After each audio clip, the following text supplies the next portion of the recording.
hedge funds, there's a huge hedge fund information business. I remind every one of my friends, do you know who the richest man in New York is? It's nobody who works at a hedge fund or private equity. This person's richer than Schwartzman, richer than all the hedge fund guys. Michael Bloomberg. No way.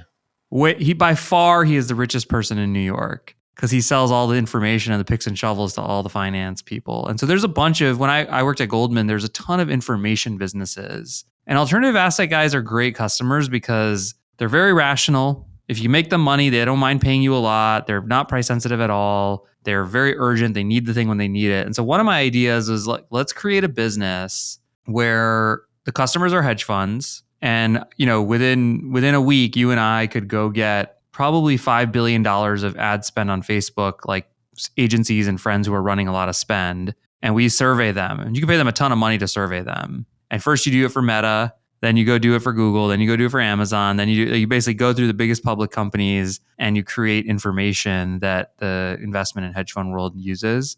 And I think that's easily a 10 million EBITDA business, maybe more. The Startup Ideas Podcast. Sipping time, baby. This is an absolute pleasure to have you, Jesse Pujji. This guy has... What's up, Greg? Hundreds of profitable startup ideas lodged in his brain. You're my go-to guy when I want to jam ideas. So thanks for taking some time today. Yeah, absolutely. Let's get into it. So what do you got for us? Well, what genre do you want? Because I can take us in many different directions. Yeah. I think maybe I'll start with my formula. It might be helpful, and then we can talk about some of them. And this is having launched a bunch of businesses, some which have been very successful, some which have failed. I think I've gotten a better formula down. And one of my favorite things is unique insight and unfair advantage.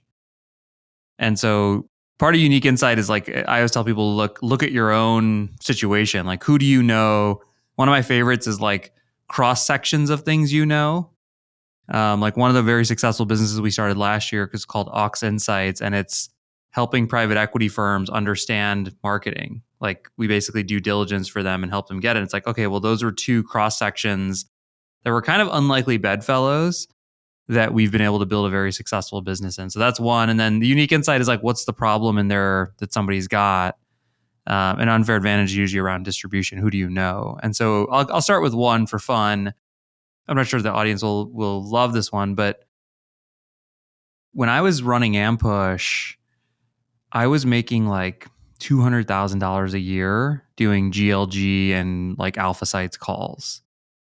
And the reason was because all of these hedge fund dudes had $100, $200, $300 million positions in Meta. And they would call me every quarter and they'd go, what are your clients doing? Are they spending more? Are they spending less? And I was like, oh man, I don't have time for this. So I went from $500 an hour to $1,000 an hour to, I'm not kidding, $2,500 an hour. And I saw no drop off in volume. Okay. So I was doing whatever number of calls a quarter. And so I'll give you two ideas actually that came from this. So the first idea is, hedge funds, there's a huge hedge fund information business. I remind every one of my friends, do you know who the richest man in New York is, or richest person in New York? Who is it? It's nobody who works at a hedge fund or private equity. This person's richer than Schwartzman, richer than all the hedge fund guys. Someone in real estate? Nope. Michael Bloomberg. No way.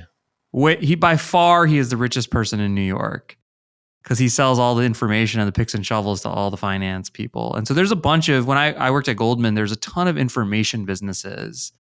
And alternative asset guys are great customers because they're very rational. If you make them money, they don't mind paying you a lot. They're not price sensitive at all.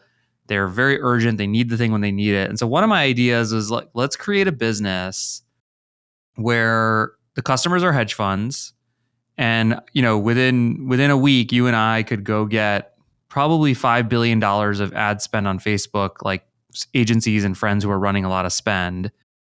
And we survey them. And you can pay them a ton of money to survey them. Or you could give them a trip to the Bahamas every year in exchange for doing the survey. And all the survey answers every quarter is, did you spend more? Did you spend less? Whatever. What are your metrics? You basically collect a bunch of and you go to hedge funds, you say, I'll charge you $200,000 a year to have access to this information, and it's going to give you an edge. My better idea, even by the way, for pricing is we're going to hold a reverse auction. Only 20 people will get this information. Bid to your highest bid that you're willing to pay for it. And first you do it for Meta, then you go do it for Google, then you go do it for Amazon, then you basically go through the biggest public companies and you create information that the investment and hedge fund world uses. And I think that's easily a 10 million EBITDA business, maybe more. So I haven't seen a lot of people doing this, but I actually think that if you used AI to scrape a lot of data and enrich your data, that's also value add. And I feel like AI assisted just data in itself is like, if you're a hedge fund and you're not spending money on that, you're like, I don't want to be left behind. Dude, there was a company that we paid $100,000 a month at Goldman, maybe not quite that, maybe $50,000 a month, called First Rain, and it was literally a fancy Google Google Alerts for public companies, because the argument was you don't want to be you need to know first when something happens to your stock, and we are the fastest, best way to get you that information. And it was literally just Google Alerts, and so I think there's a lot of ideas in this vein to the, and this is a good example, by the way, of like getting super thoughtful about a customer and what they need and who they are and how to approach it. But that's one of my ideas for that world. The other one is a broad idea. I mean, you've heard of alpha sites or GLG, right? Yeah. So for anyone who's listening, there's probably 10 of these companies. All have been extremely successful. Their customers are hedge funds, private equity, consulting firms, and they basically supply them with expert networks, experts. So I used to work at Goldman, right? And I had to get smart on the trucking industry. So I went to them and I go, hey guys, I want to talk to a guy who owns 10 trucks. I want to talk to one of the biggest, I want to talk to two truck drivers, like actual truck drivers. I want to talk to someone who ships through 3 different trucking carriers. I want to talk to someone who's built the truck engines, the special diesel engines. Like, I made this whole request for them, and within 2 weeks, they had experts for all of those people. And I'm sitting there asking, okay, how does these diesel engine work? Is the technology actually going to change the game? Blah, blah, blah. I'm learning all about it, right? And they've all been very successful. I'm talking 9-figure EBITDA. Like, multiple companies have hit 9 figures in EBITDA. I think that whole space is going to verticalize. And as my unfair advantage, like I'm going to let's verticalize it in marketing. Like, so, and I actually think there's probably even more to it. I think you could definitely sell into that group. I think marketers would pay marketers to get a little bit of information around how do you do X, Y, and Z. But I think there's an opportunity in building basically a marketing-centric expert network. Quick ad break.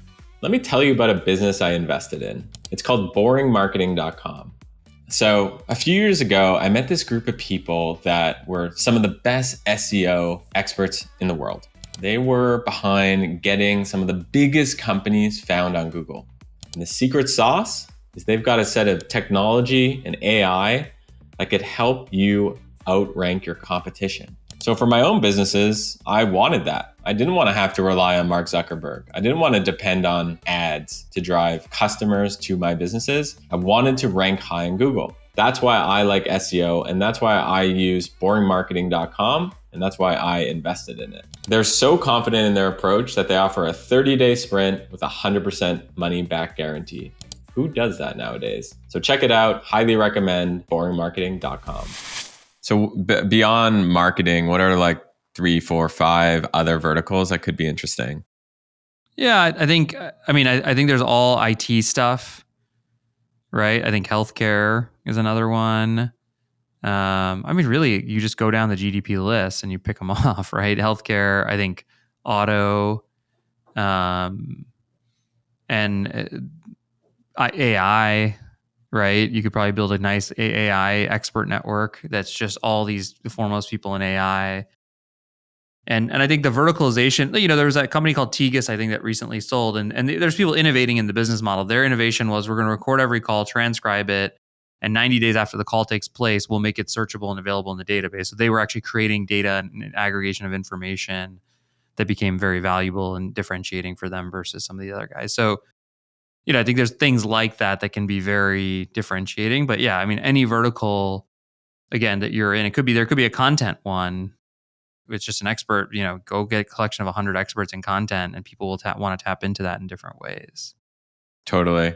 I actually was thinking about this yesterday. I had a meeting with my editor for my YouTube channel and podcast, and I was like, we should hire, just like consult with the number one person on YouTube titles and thumbnails, and like we'll pay whatever it is. Well, that's exactly for the marketing one. I just want to get all those experts. And I think not only could you do the Wall Street people as customers, but I think you could do other marketers.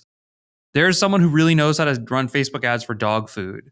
There's someone else who really knows how to do Amazon for water bottles. There's somebody else and those people are sitting there with that information in their head, and it kind of goes under monetized. And I think there's a massive opportunity to connect the dots on those things. And I think the nice thing about verticalization is it creates natural differentiation, right? It's like the one thing you could pitch against GLG or Alpha Sites, like, well, but guys, this is all we do. We focus on one specific vertical. And it's just a natural pitch that everyone goes, well, yeah, it's all they do. So if we're going to do marketing stuff, we better talk to these guys because they're just naturally better in that space. Totally. Yeah. They're the cheesecake factory. There's everything on the menu. That's right. Exactly. And I think anytime, that happens all the time. Anytime it's a whole vertical SaaS thesis that people talk about is like, there was a CRM called Salesforce or whatever. And now there's 50 CRMs. There's a CRM for real estate. There's a CRM for, by the way, real estate would be another good vertical for this expert network. So both these ideas I buy. Like, these are ideas, like I'm scribbling notes. I'm like, I want to start one of these. But how do you actually go about growing some of these ideas? Like, in your hedge fund idea, I'm like, yeah, that makes sense. But I don't know anyone in hedge funds. In, let's just say, the real estate vertical or the automotive, vertical. Like, how do you go about taking this from idea to, actually execution? Yeah, I think who you are matters a lot in this situation. Like, for me, part of the reason the ideas come to me is because, like, I have 50 friends who are at hedge funds, right? And because I went to college with a bunch of them, I worked at a hedge fund for a few years. And so I think the lesson for someone listening is, like, who are your friends? Like, what world are they in? Because I could kind of call any of my friends and they would all support me, right? And this is small money for someone at a hedge fund, but in aggregate, you start to build a business against it, right? And it's like, well, we like Jesse, we trust him. And so I think if you're listening, it's not go sell things to hedge funds. Well, I'll come to that in a second, actually. But I think you start with who you know. And that's part of the unfair advantage and getting distribution often and early, right? You sell things to the people who you have a relationship with, or you have some understanding or knowledge or know-how. And I think that's just an overlooked. I think there's so many entrepreneurs who I'll meet, they're like salespeople at whatever, some business. And they're like, I want to start an e-commerce business. And I'm like, why? Like, but look, and if their answer is, I love water bottles, fine, God bless, right? Like, that makes sense if that's really what you want. But they're like, oh no, because I saw Shark Tank and this, and I had this really smart idea. And I'm like, yeah, I get it. But like, you've been talking to these people for, the last 5 years. Like, go sell them something, go talk to them. So that's probably the biggest push I'd have. If you were to start this and you don't know anyone at hedge funds, you got to go know people at hedge funds, right? Like, that's the only answer for the business. Which is why you go back to rule one and say, well, no, just go find people somewhere and sell things to them. But I mean, early on at Ampush, we did that. And it's just like, you leverage your network extremely heavily. I bet you with a week or two, you could get 10 hedge fund meetings, right? Through friend of a friend, essentially, or some version of your network if you really cared. Obviously, you go in, you gotta bring it in those conversations. You got to be really well prepared. You got to explain why it matters to them. You got to match their energy and their orientation. You got to know the culture of the buyer. And I think you'll have some good success with it. And so, my recommendation is more so find the people you already know and find something to sell to them versus try to go and learn some new thing. Or partner, be the back end and find a front end with someone like you. So if I was totally. If I was going to start something like this, I would pick a really great name, create a great brand, build out the MVP, and and then do two things. I would set up cold DMs and just start cold DMing hedge fund managers, people work in hedge funds, just to like look at the website, even if only 1% or less than 1% ends up opening your messages. And the second thing is I'd build audience around Yeah. around it. I'd build memes around it. Funny enough, like I do both of those things also. I think that I do cold stuff, and I also have learned how to build an audience. And I do think they have tremendous. I think the media stuff is way more valuable than I ever expected it to be. The first thing I would do is I have this crazy system on LinkedIn where I just find mutual introductions, and it works like a charm. Like you get your 50 targets. Usually you'll have a second degree, maybe a third degree, but even third degree works better than you would think. Like, especially if it's like you, right? So I call you and I'm like, hey, Greg, you know someone, you know Andrew, and Andrew knows the head of Oxif. Like, you're my friend. It takes time. It's a little more of a patient game, but within a week or so, you actually have a pretty good introduction. And that's actually for all of my businesses how I started is using, even when I was 25, by the way, or 26, because everyone's now is like, you have a huge network, Jesse, which is true. But when I was 25 or 26, I did the exact same thing to get the first 10 Ampush customers. They were through my network somehow. And I would sort of salute the people I wanted to talk to, and I'd work backwards somehow to figure out how I could get an into them. Sometimes, by the way, it's not even on LinkedIn. You have to connect the dots by looking at a board member or a C-level executive at a place and going, oh, they used to work at this company, and I actually know someone. Was there any overlap there? And like, again, you work your network or you work the kind of connections a bit, and next thing you know, you're having a warm conversation with someone. And I think, for me at least, that's been the most tried and true way I've started every business. Yeah, there's an app I use called The Org. I'm not like affiliated or anything, but theorg.com. So you can just see like publicly traded companies and trending companies and seeing like who works there. Track them, stay updated on team changes. So I think using platforms like that is helpful. The other thing I would do is besides the mutual connection thing is like I'd create content and I would just tag the people that I want to see the content in, which works like surprisingly well. If you're like super thoughtful, like let's just say it's the automotive business, info business, it's like, okay, go like research some stuff, create a really interesting piece, add an image or a video to it, because LinkedIn is optimizing that, and then tag 2 or 3 people that like bring them into the content, hope that they like it, and if they like it, reach out literally right away. Totally. And I think the other thing I also find a lot of entrepreneurs doing, and I think I did this, but then I don't remember what I did when I was young fully, but man, if you go to someone and you're just honest and you put your hat in your hand and you say, you know what? Like, I think this is a good idea. And I mean, it's for anyone. Like if I was starting this hedge fund thing and I didn't have a network, I know someone in finance. I try to find someone senior in the finance world, somebody's friend, somebody's cousin, something. And I'd say, listen, here's the idea I have. Honestly, I don't know if it's a good idea or not. All I want to do is meet people to try to better understand if this is a good idea. And if so, what do I need to do to make it a real thing? And man, humans are humans. And anytime I've come with that mindset or orientation to somebody, all that's happened is their heart has opened up to me. And they've said, you know what? There's 3 or 4 people I think you could connect with. And I think they'd really be able to give you a big perspective. And if you come in pretending like you know everything and you're pitching everyone and you're selling everyone, it has the opposite effect that you think. And I think owning where you are and being authentic is in the networking process is a really powerful way to get something going.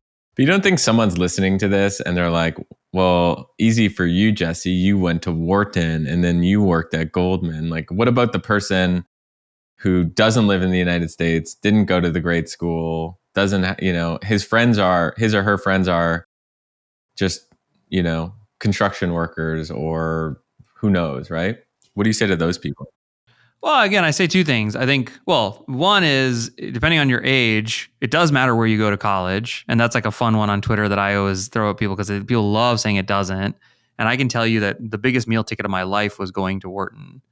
I went to a very average public high school, was like middle class immigrant parents. And man, that was I felt the step.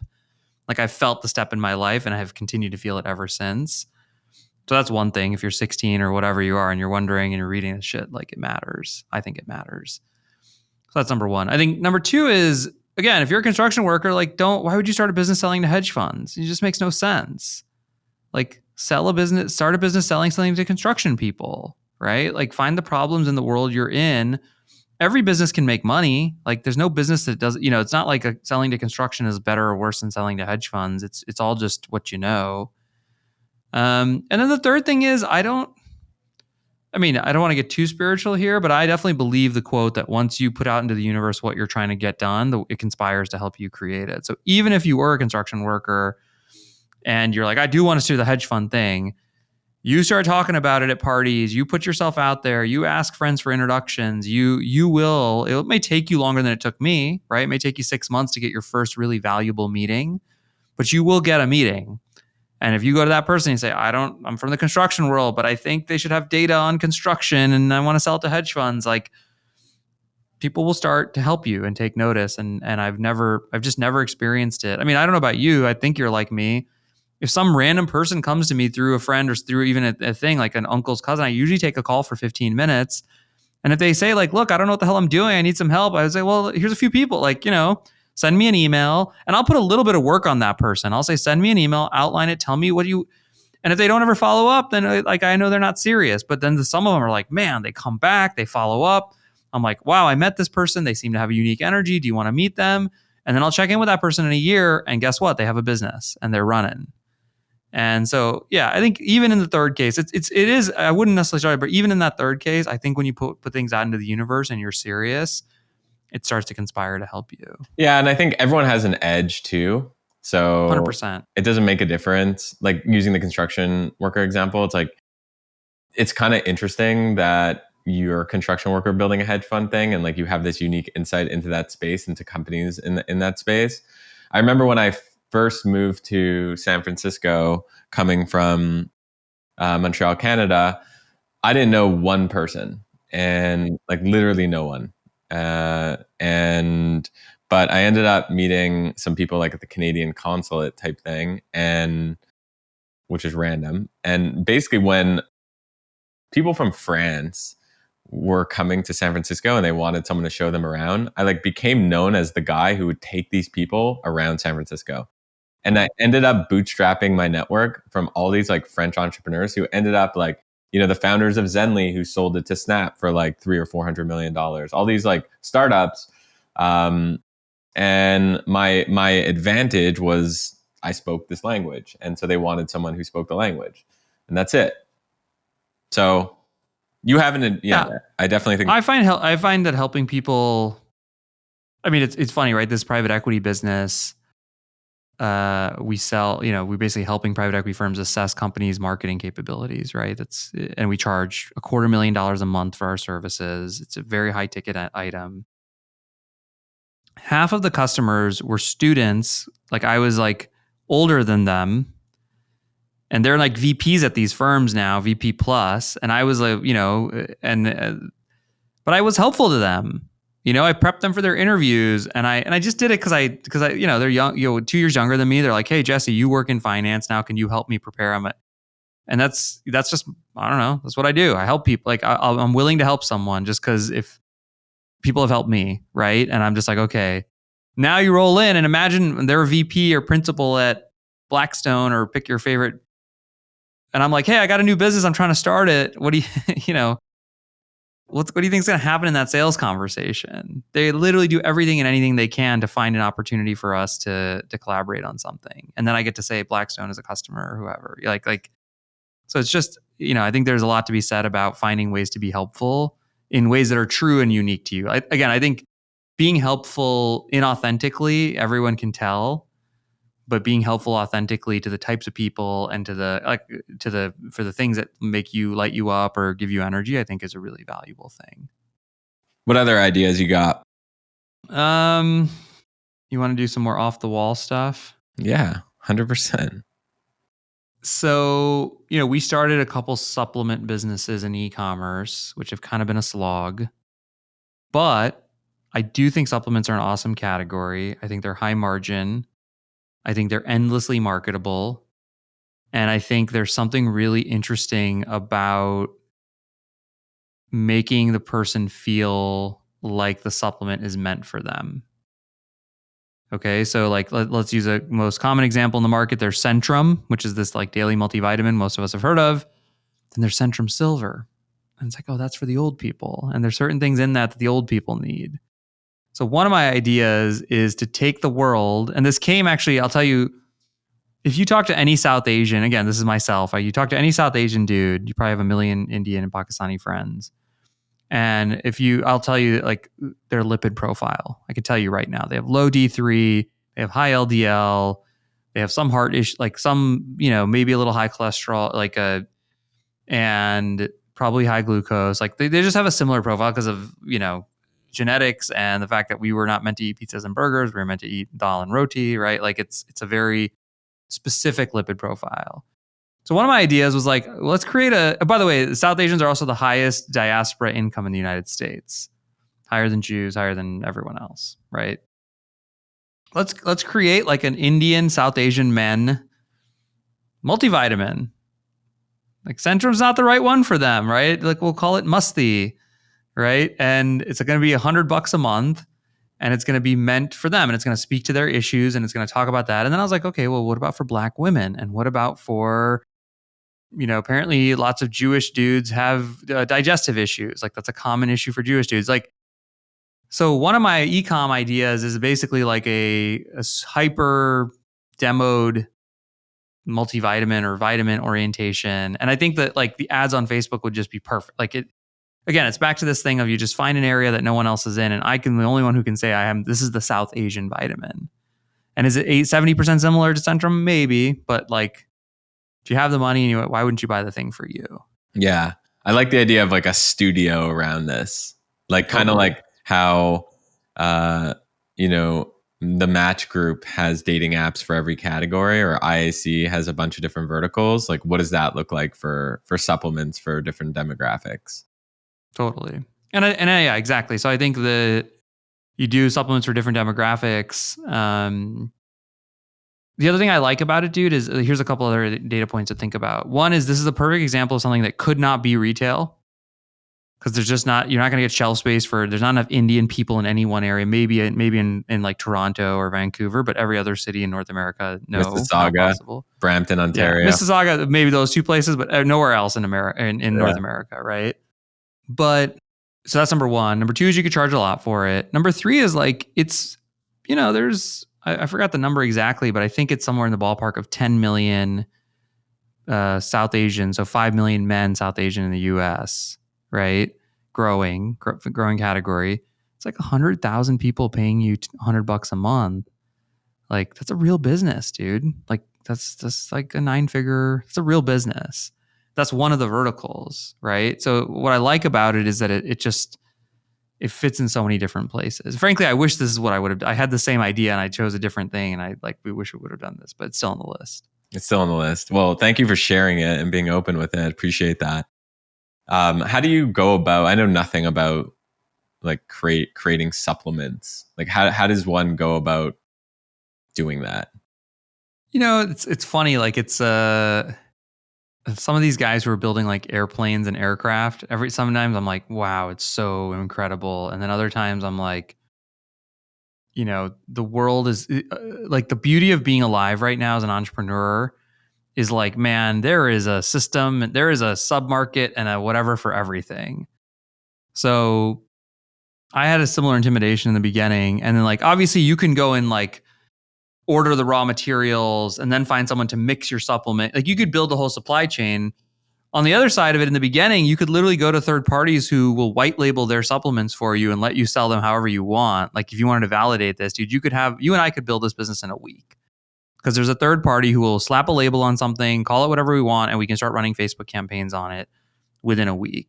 And so the answer is that you start with something like that, and then you slowly get more, that's how we started. Then you slowly go, okay, wait, let me actually work with a doctor and formulate something. And they have their research and we do some other things, and we start to formulate like a proprietary blend of something. And then you go to a third party who manufactures it for you, and that's it. And again, I'm sure as you get bigger, you can keep ripping cost out and improving supply chain and all that stuff. Like it becomes a bigger function. But early on, it would be silly to do all that stuff, in my opinion. So I'd first start with one of these third parties that will literally make it for you on demand, whatever, and just throw a white label on it. Then I would go one level further and make a proprietary formula. And then maybe when I'm a much bigger business, I would like buy my own ingredients, and maybe there's third parties that just mix it for you if you want that. But in the beginning, you just need something to sell someone and see if it works. And you're a paid ads savant. So how would you go about thinking about your paid ads strategy for something like this? Yeah, one of the funny things, this, right? I've probably overseen over my career $2-3 billion in paid spend, right? We did it. We scaled Uber to 100 million a year in 600 cities. Dollar Shave Club was spending $3 million a month with us for 4 years. Stitch Fix, Casper, you name it, and we basically ran at least their paid social, if not all of their digital. And when I started doing this on my own, I totally fucked it up, actually, because I was so used to running bigger things that I was like, oh, go create this special creative, go do X, go do Y.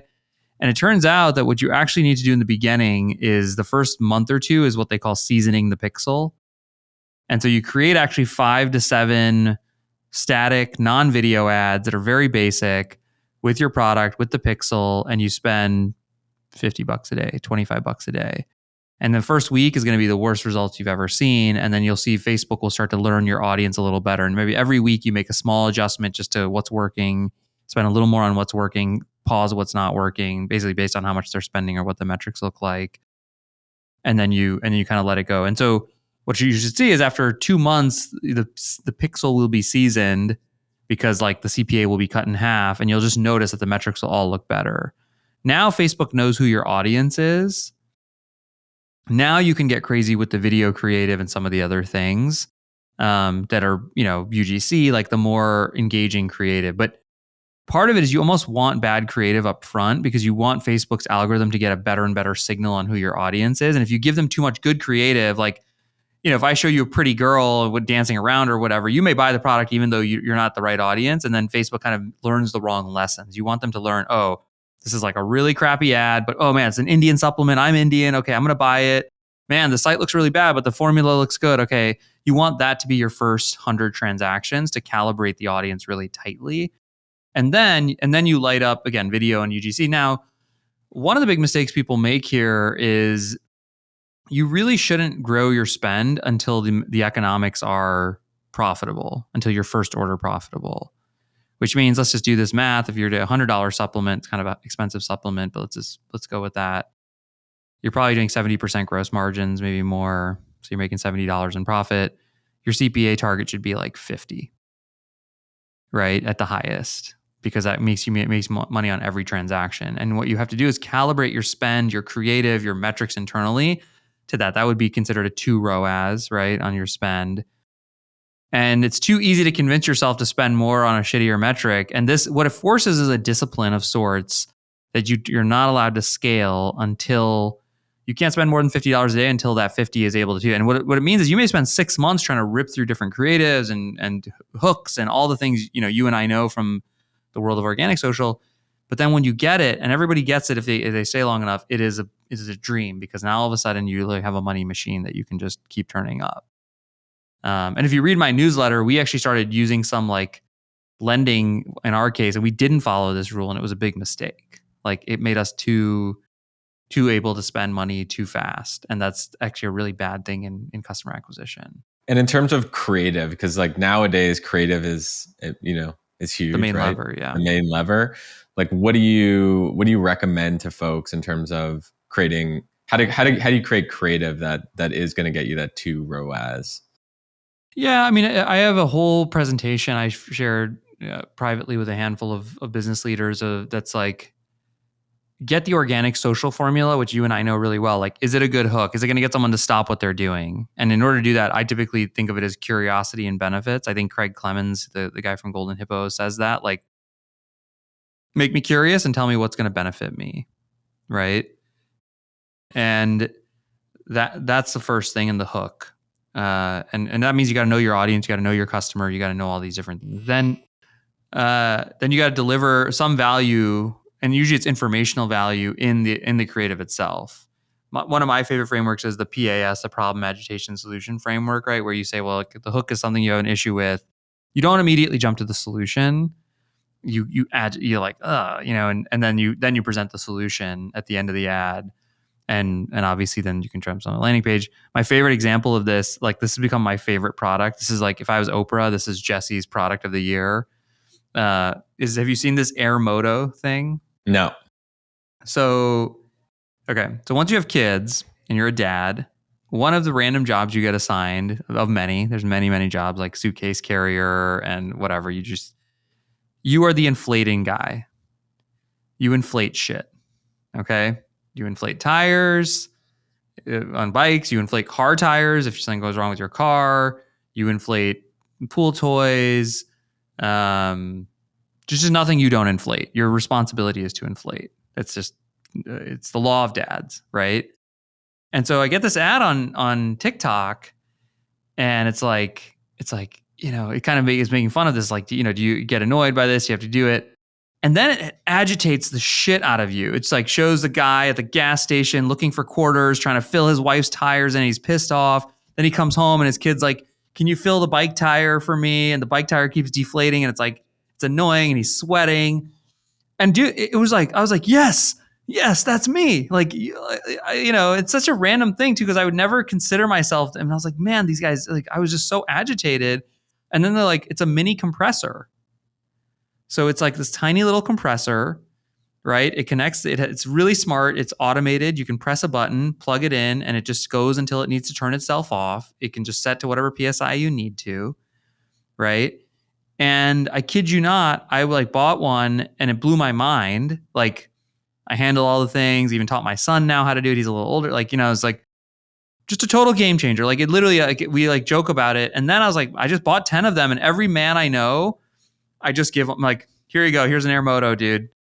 And so the last part's kind of extreme, but like the example of great creative was knowing your customer really well, presenting the problem, like connecting, and then really agitating it. And again, they just did a wonderful job of like, and every single agitation felt very real for me. Being at the gas station trying to find quarters to fill my wife's car, my kids incessantly asking me to, and that's a perfect example. That's the case study. That's why before you do ads, do organic content, because it'll Totally right alongside, 100%. Yeah, because it allows it's R&D basically, R&D. right? And here's the other thing about people get so strange about organic. And I scream this at the top of my lungs. I'm like, if your organic sucks, no one sees it. Yeah. By definition, even mine and yours now, we probably write certain, like I've written tweets where I'm like, this is going to crush. Gets like 1,200 impressions. And I'm like, all right, well, that was a bad idea. But guess what? No one saw it. Like, it's totally asymmetric. And the world, everyone talks about the beauty of asymmetric payoffs. I mean, it has no downside whatsoever. It's like an ego downside. People are afraid to look stupid. And I'm like, man, no one sees it. Like your bad tweets, no one sees them. 100%. Before we move on from supplements, I have a related thing I want your feedback on, actually. So a buddy of mine, his name's Rob Lejama. When he does something, he sold the company to Shopify. When he does something, I really pay attention. And he launched something new the other day, which I thought was really smart. So he is Somalian by ethnicity. He's Canadian, lives in Toronto. But he started this skincare line. This is like a digital guy, like a software guy. And the company's called Glean, but the product's called Kazel, which is an all-natural, multi-purpose ingredient used for thousands of years to help alleviate redness and diminish hyperpigmentation. Cool. But it's targeted towards people who are East African. And it kind of reminded me a little bit about your thesis here. So what do you think about this business? And have you ever thought about like skincare or beauty in that category? Beauty and skincare is a great category. It's not one I know and super well. I kind of accidentally know supplements. I think my guess is look how expensive it is too. $107. Yeah, I mean, this has got to be super high margin, right? You can just see that it's there. Yeah, I love it, man. I think it's great. I think The question I would want to see the Facebook account. My guess is a 70-75% gross margin. The bottle looks a little fancy, so maybe a little lower than that. Shipping matters a lot in these things, like keeping the weight, basically the weight below 1 pound matters a ton to keep the costs really low because of the USPS shipping. Site looks fine. I mean, it's not, I would look at it in mobile because that's where all the traffic will come. Like the desktop, nobody goes to the desktop website. But to me, I would want to see their ads library on Facebook, and I'd want to know from them, do they have an ad that generates greater than 2 ROAS? And it's all, the only thing that matters in e-com, dude, is first order profitability. It's just the only thing that matters. And if you can't be first order profitable and scale, then it doesn't matter. It's basically the market will tell you if the idea is good or not based on that metric and your ability to obviously put good creative out there. Assuming your product, there's demand for your product. And then obviously, like I should, one thing I should say, one big lesson we learned was having a good, unique, bleeding edge product. Like the guys who have done colostrum, there's like multiple 9-figure revenue startups because they were really early to that trend. Like that trend matters a ton in these categories of beauty and supplements. That's like, if I could go tell myself one thing when we launched the supplement world, I would have said, trends, find something more on the bleeding edge. Don't pick, like we picked gut health and it's just such a tired category. I just wouldn't have done that. That's the one piece of advice I would have told myself. I'm sure I wouldn't have listened to myself, but that's what I would have told myself. Jesse, you have time for one last idea? Yeah, of mine? Yeah, or I could jump in. No, I got a bunch. Give me a genre and I'll give you a good idea. I like these niche ideas. Like I like, your first idea was really like unbundling, and the second idea was, it was like demographics. So here's one I texted our CTO about last night. Okay.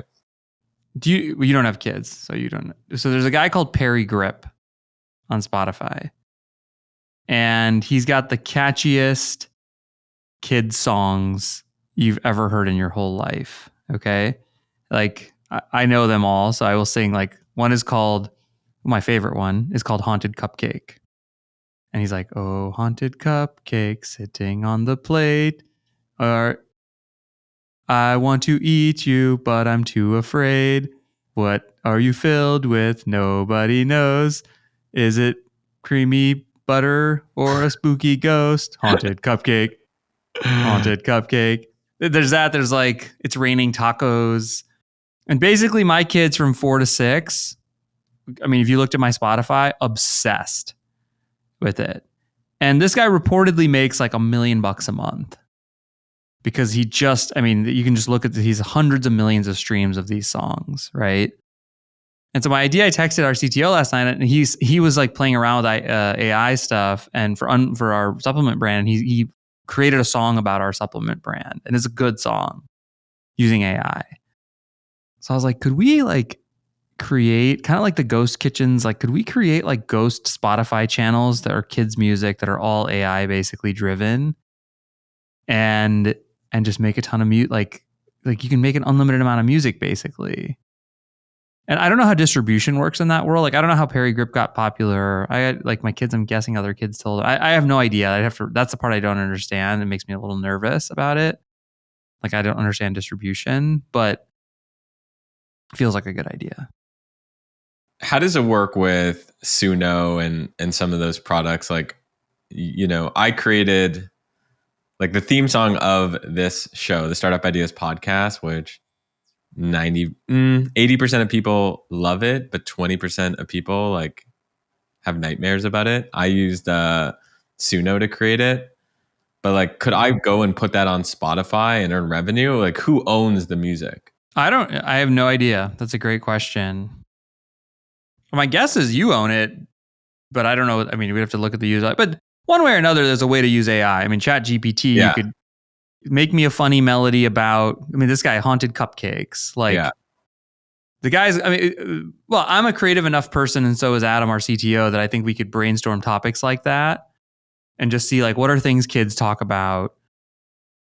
And, like, I want, like, even, like, as my kids got a little older, my older 2 are 9 and 7 now, like, they're into, like, boobs and farts and, like, And I bet you like there's probably a whole genre of songs. I mean, dude, there's a Spotify channel that takes various categories and just says it repeats the exact same lyric over and over again, and it's really catchy, but it's kind of annoying. What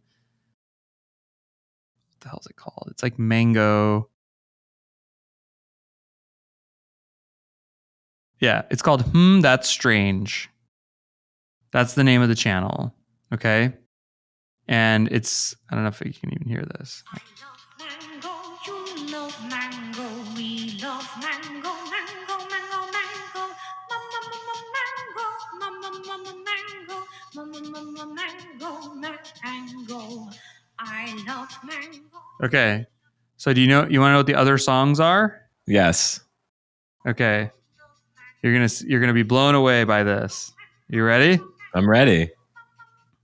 I love cheese, you love cheese, we love cheese, cheesy, cheesy, cheese, cheese, cheese, cheesy, cheesy, cheese, cheesy, cheesy, cheese. I love cheese. Okay. Dude, You want to do one more? like You want that's to do one more? Let's do one Can more. you guess what it's going to be? Mango, cheese, Donuts, eggs, you love donuts, we love donuts. donuts, donuts.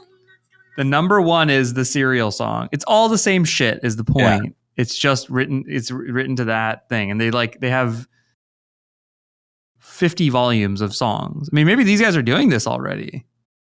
Yeah. This is a huge insight that you've blessed us with, which is it's easier to create music now than ever. You can monetize off these platforms, and children's music all is kind of sounds the same. I mean, dude, it's something. I want to see how hard it'll be for us to try this. Yeah. This is my dream, by the way. Like all my businesses, like, private equity consulting for marketing is like, it's not an easy, it's hard. You got to get good people. You got to know your shit. You're like, my dream would be to make $1 million a month off a business like this. Yeah, totally. I love it. Jesse, thanks for coming on. Where could people get to know you more? Sign up at bootstrapgiants.com. That's our big area of push right now. We're trying to build the largest community for, profitable, ambitious companies. The pitch is there's a lot of content out there for VC backed, as you and I both know. There's a lot of content out there for 4-hour work week. It's kind of like this music example, but I think there's I think that most underserved founders are building bootstrap profitable, fast growing businesses that just don't get any love. And we're going to share my insights. I've done this multiple times. We're going to spend a lot of time opening up the private equity world to this group. So mid-market and lower mid-market private equity, which I think are the right types of partners for profitable businesses.